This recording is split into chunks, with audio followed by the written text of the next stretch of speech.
Assalamualaikum warahmatullahi wabarakatuh. Halo siswa kelas 5. Semoga kabarnya sehat ya.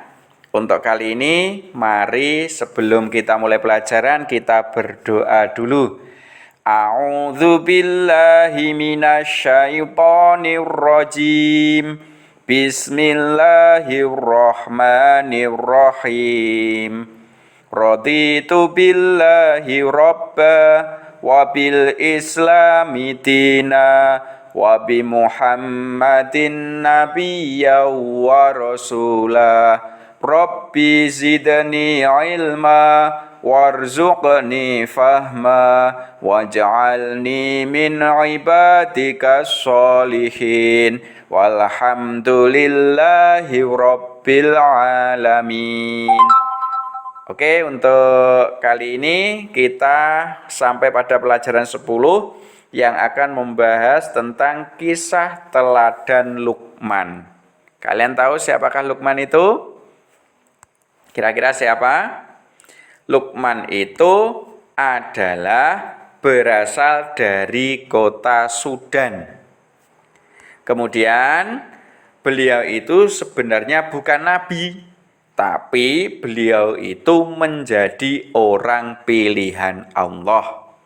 Bahkan saking terpilihnya, nama Luqman itu diabadikan dalam Al-Quran, yaitu surat Luqman. Surat Luqman itu kalau kalian lihat dalam Al-Quran itu di urutan surat yang ke-31 dari depan, ya kan? Terus bagaimana kok Luqman itu bisa menjadi pilihan Allah? Nah, ini nanti akan kita bahas. Ini keistimewaan Luqman.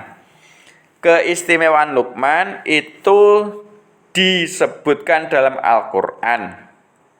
Bagaimana bunyinya? Ini dalam surat apa? Dalam surat Luqman ayat 12. Ayo kita bersama-sama dulu. Kita baca. A'udzu billahi minasyaitonir rajim. Bismillahirrahmanirrahim.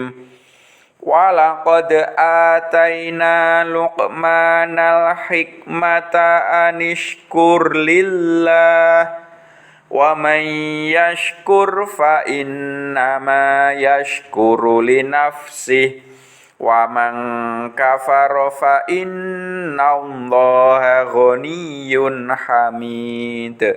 Shadaqallahul azim.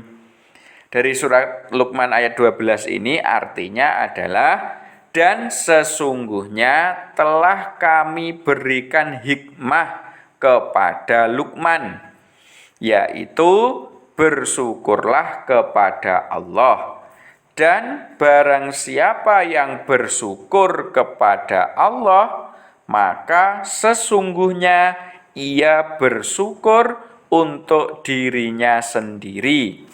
Dan barang siapa yang tidak bersyukur, maka sesungguhnya Allah Maha Kaya lagi Maha Terpuji.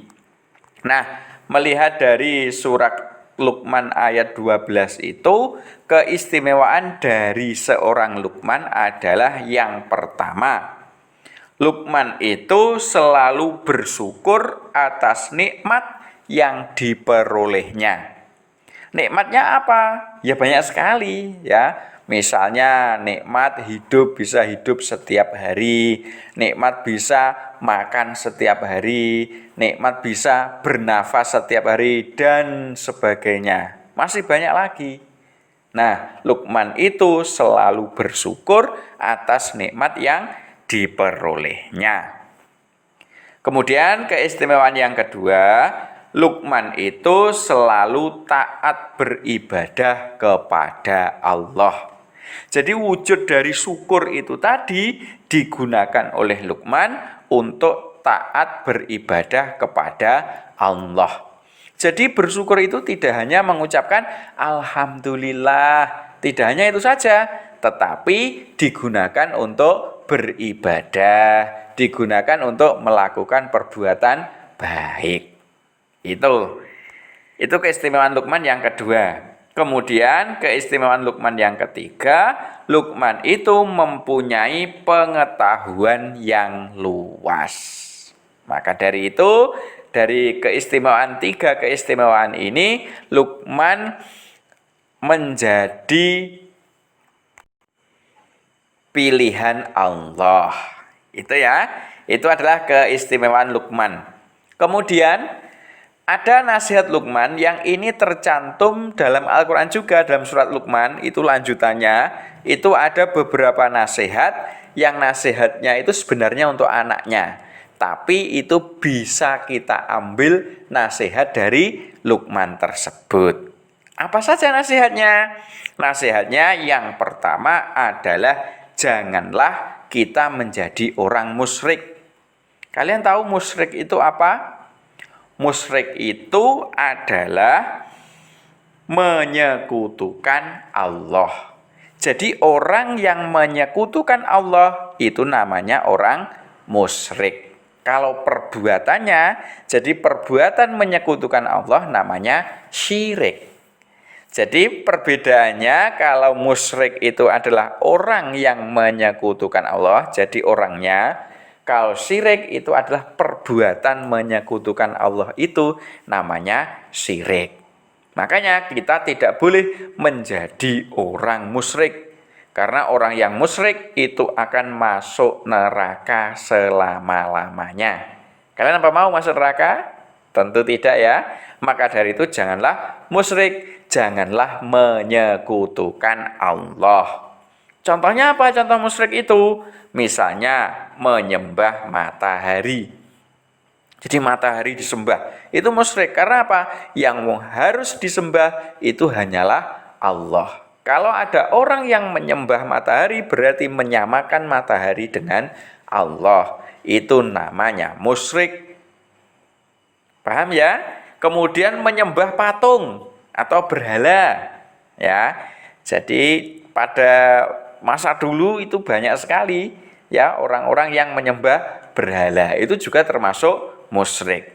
Terus menyembah batu, menyembah pohon besar dan lain-lain, itu juga termasuk musyrik. Kita harus menjauhi itu, dan itu merupakan nasihat Luqman yang harus kita lakukan, yaitu tidak boleh berbuat musyrik atau tidak boleh menjadi orang musyrik. Kemudian nasihat Luqman yang kedua adalah kita itu tidak boleh sombong atau jangan sombong. Apa itu sombong? Sombong itu adalah merasa dirinya lebih baik daripada orang lain. Jadi kalau kita itu merasa kita itu lebih baik daripada teman kita, berarti kita termasuk orang yang sombong. Sombong itu tinggi hati. Kemudian lawan dari sombong itu adalah rendah hati atau tawadhu. Jadi kita itu tidak boleh menjadi orang yang sombong. Karena kalau kita ingat kembali kisahnya setan ya atau iblis. Iblis itu dilaknat oleh Allah, masuk neraka selama-lamanya. Sebab apa? Sebab iblis itu menyombongkan diri. Iblis tidak mau mentaati perintah Allah agar sujud kepada Adam, akhirnya menyombongkan diri. Iblis dilaknat oleh Allah, masuk neraka selamanya. Demikian juga ini nasihat Luqman, kita tidak boleh sombong agar kita tidak masuk neraka. Kemudian ada ciri-ciri sombong. Apa saja ciri-ciri orang yang sombong itu? Jadi orang yang sombong itu bisa dilihat dari ciri-ciri ini. Kalau ada orang yang memenuhi ciri-ciri ini, salah satu dari yang akan saya sebutkan ini berarti termasuk orang yang sombong. Yang pertama adalah memalingkan muka dari manusia. Maksudnya memalingkan muka itu apa? Memalingkan muka itu ya tidak mau menyapa sesama manusia.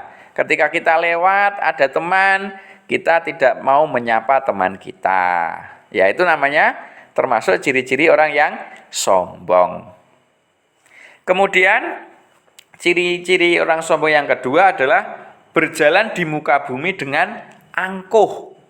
Ya, ini juga termasuk ciri-ciri orang yang sombong. Kemudian ciri yang ketiga adalah membanggakan diri sendiri. Dia itu selalu membanggakan dirinya dan memandang rendah orang lain. Semoga kita dijauhkan dari sifat sombong. Itu ya, itu merupakan nasihat Luqman yang kedua, tidak boleh sombong. Kemudian nasihat Luqman yang ketiga apa? Nasihat Luqman yang ketiga adalah dirikanlah sholat. Kita diminta untuk melaksanakan sholat. Karena apa? Karena sholat itu sebagai tiang agama. Namanya saja tiang, ya. Artinya kalau kita itu mendirikan sholat, berarti kita itu mendirikan agama atau menegakkan agama. Tapi kalau kita itu meninggalkan sholat, berarti kita merobohkan agama. Maka dari itu sangat penting, setiap orang Islam harus melaksanakan sholat. Kemudian alasan yang berikutnya kenapa harus sholat? Karena nanti di akhirat amalan pertama yang akan dihisab oleh Allah adalah sholat. Jadi kalau nanti kita sudah meninggal, kemudian di hari perhitungan amal, yaitu di yaumul hisab, nanti yang dilihat pertama kali adalah sholat. Kalau sholatnya bagus, maka semuanya dianggap bagus. Maka dari itu, kita harus sholat yang bagus.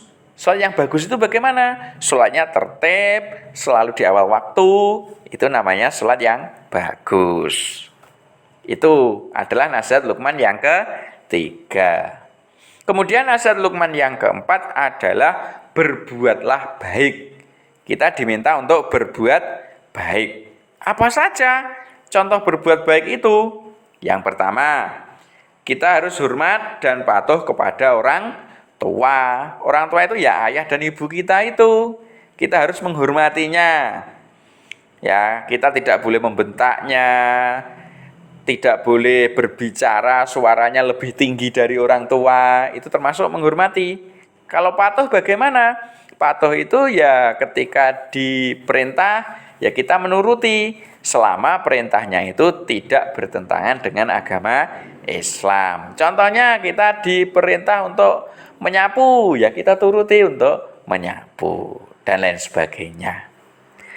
Kemudian contoh perbuatan baik lagi yaitu taatlah kepada gurumu. Jadi kepada guru itu juga harus taat. Kalau diperintah apapun selama itu tidak melanggar agama Islam, maka harus kita taati. Karena perintah guru itu pasti baik semua. Kemudian contoh perbuatan baik lagi yaitu rajin mengaji. Setiap hari kalian harus mengaji meskipun hanya sedikit. Yang penting bisa setiap hari. Kemudian contoh perbuatan baik lagi yang keempat adalah rajin belajar. Setiap hari kalian harus rajin belajar, baik itu ada PR maupun tidak. Karena apa? Sebagai seorang pelajar, belajar itu hukumnya wajib. Kalau tidak belajar berarti berdosa. Kemudian perbuatan baik lagi yang nomor 5 adalah datang ke sekolah tepat waktu. Maksudnya tepat waktu bagaimana? Ya tidak boleh terlambat. Ya kalau masuknya jam 7 berarti jam 7 kurang harus sudah berada di sekolahan. Kemudian yang keenam adalah bertutur kata yang santun. Maksudnya yang santun ini adalah tutur katanya yang baik, tidak membentak-bentak, tidak mengolok-olok. Itu adalah perbuatan baik. Nah, itu semua merupakan nasihat Luqman untuk anaknya dan bisa kita tiru. Semoga kita bisa meniru sifat-sifat dan keistimewaan Luqman dan bisa mencontoh apa-apa yang sudah dinasihatkan oleh Luqman kepada anaknya. Sementara itu ya, semoga bermanfaat. Saya akhiri. Assalamualaikum warahmatullahi wabarakatuh.